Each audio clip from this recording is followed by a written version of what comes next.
Whew. Wow.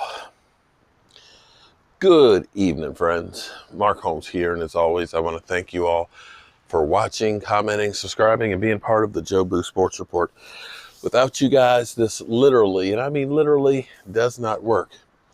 It is Friday night, and let me say thank you to all you great fans. It's been a busy, busy week, and I got a lot of work to do tomorrow and Sunday, and then I have to leave to take care of some business on Sunday. So I'm going to be out of the man cave most of next week. But don't worry, you know me. I'll do a video from almost anywhere, and that will be the case next week as well. But this week was an interesting week. The Cowboys, for once, tried to do something about safety positions, okay? They've actually made quite a few moves. One of the things fans will say, you know, the guys you got are bums. Well, here's the thing. You need depth as well. It's not just about the frontline guys.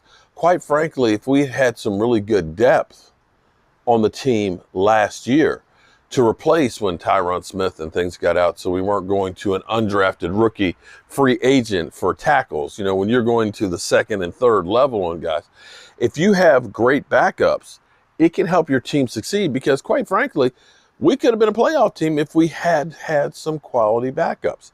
And that's key on everything. Now here's where I look at this. And I kind of said this before. The way I looked at it is that it was actually, for the future, it was a blessing that we didn't end up winning the division. I know the trolls are going to go through and say, oh, yeah, spin that shit. But no, honestly. When you look at Washington, and Washington was a good team last year. I have to give them credit. They have actually built their team well through the draft. That's why their defense has actually gotten good. They got away from trying to go ahead and grab all these big name free agents and throw them on the field and think that they're going to automatically be winners. And they've actually drafted really good players. They're going to be a team to reckon with. But the problem for them is they're not picking till 19. 9 picks down the road, and that means all of those picks are kicked out there further. They've got Ryan Fitzpatrick, who, you know, he's getting up there in age, but Ryan Fitzpatrick he's a gunslinger, and that may end up opening up things for Washington, and that defense is going to get a year older and tougher. Chase Young was a beast. They're going to be a tough team, but they're also going to have to face that first place schedule. They're going to have a target on their back, and you know what happens in the NFL? Not for long. It's warming up out here, so I don't think I need quite as much fire. Save some of that gas.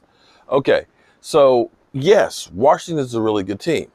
Now, if you're the Dallas Cowboys, you have to look at this and say, you know, maybe this will be the Pittsburgh Steelers like it was the year before. Big Ben gets hurt, the team doesn't make the playoffs, and so on. Now, I know you're going to look and say, well, you know, Pittsburgh made the playoffs, but they didn't do much. I get that.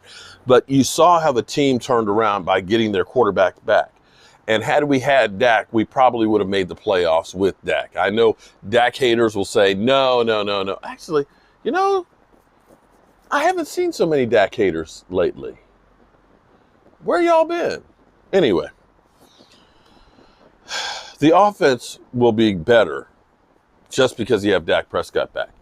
If Lyle Collins and Tyron Smith are healthy, even if Tyron Smith only plays 13 games, we're better off than the 2 or really 1.5 that he played last year. That offense will be better. I don't think Zeke is going to have the same season he had last year. I think Zeke Elliott will be better as well. So, the offense I'm not so concerned with. The defense is the issue. And we've actually done some things to try and improve it. And it doesn't take a whole lot to improve the defense. Because I think about 2013, where we were historically bad. That was the worst defense we had until this past year. But we lost Sean Lee in the first day of OTAs.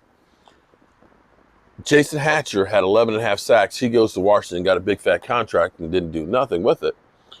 And D-Law went to Denver. And that team, you know, we brought in guys that nobody had heard of. But that defense went from 32nd to 19th.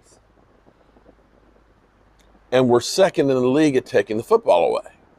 With guys that everybody's like, who are these bums? And that may be the case for this year. So, My premise was this, or philosophy or theory, that this is the year that you push in all the chips, that you make a run and go for it. One, you look at the price tag that people are getting for players. Players are taking 1-year contracts because they know I'm waiting until next year when the big stuff comes in. I don't want to get locked down for a whole lot of money. Second thing is teams are learning we can go ahead and do these voidable years on these contracts and spread this stuff out and kick the money in the future.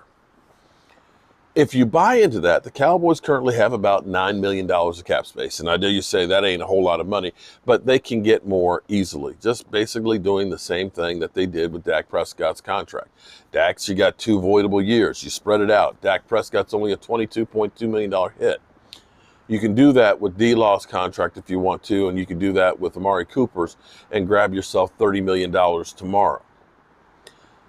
And I believe this is the year that the Cowboys just say, let's go ahead and go all in. Let's try and do what other teams have done. We saw the Rams go ahead and get a bunch of free agents and make that run. Fell short in the Super Bowl. Jared Goff couldn't deliver, but they got to that Super Bowl. We saw the Eagles do it. They ended up bringing in, granted, they've imploded and they've had to go rock bottom, but they still got that trophy to brag about. We saw Tampa Bay get Tom Brady and all of a sudden add a whole bunch of pieces around him and make that run and win this past year. And this year they're saying, you know what, we're going to push the chips in and we're going to keep all the starters from last year and try and roll it one more time. So if you're the Dallas Cowboys and you see that model, you've made some moves that aren't ones that'll hamstring you in the future. Well, here's my case is you've improved the defense already. Why not try and push the envelope a little bit more? Why not try and get KJ Wright? Mike Fisher said, KJ Wright says it's a dream to be here. Now, I'm sure he's not looking for any, he's not trying to take a discount.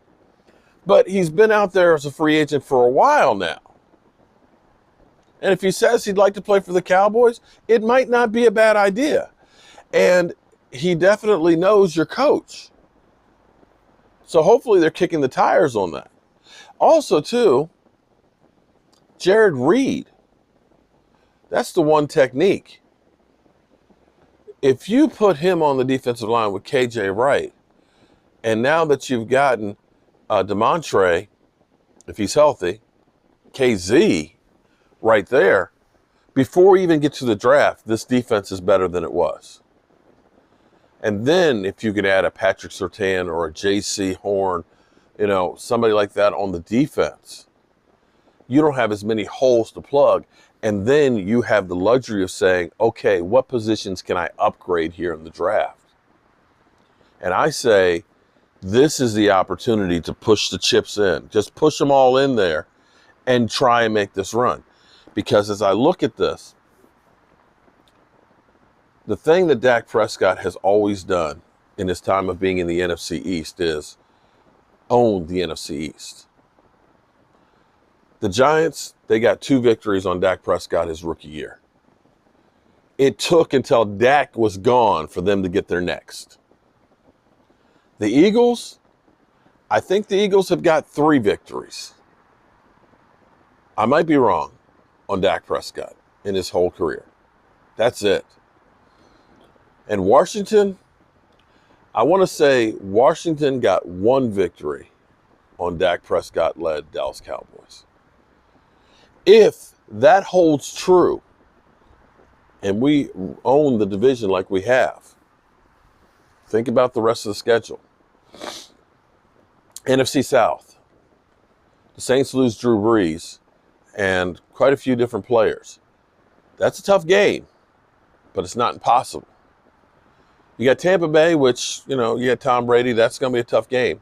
But you got Carolina and you got Atlanta. Okay. It's 2 games you should be able to win with a healthy Dak Prescott.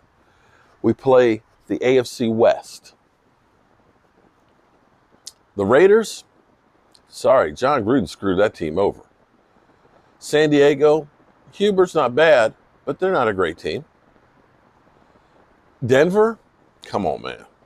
Denver, You got Kansas City, and Kansas City will be hell.